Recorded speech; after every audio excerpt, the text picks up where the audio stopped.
It is. I mean, it's fee compression goes to a whole new level when it becomes zero. And now we've gone Fidelity with 2 no-fee funds to 4 overall. Those next 2 funds available in the coming weeks. But they are index tracking instruments, so they are passive investments, and they have no minimum investments out there. So people can put as much money as they want into them.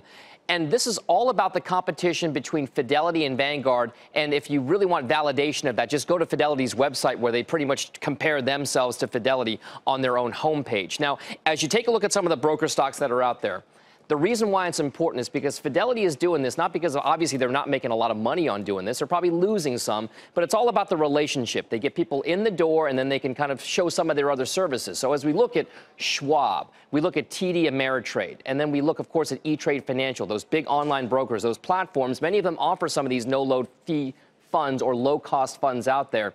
They're starting to feel the pain, E-Trade especially.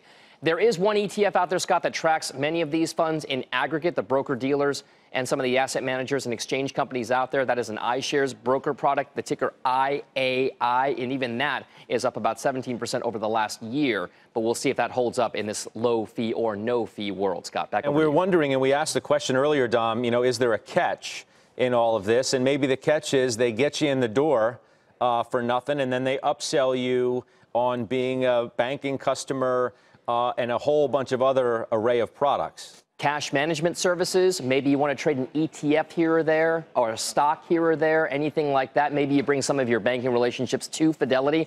All of that stuff is, of course, in play. And in many ways, you look at some of these situations, Wells Fargo got into a bit of trouble with it, but the idea of having a one-stop shop is that you can cross-sell some of those products, and you got to figure some of these bigger platforms like these broker-dealers with traditional banking arrangements and with cash management services are all looking for some of those clients out there, especially the high net worth and ultra-high net worth ones out there.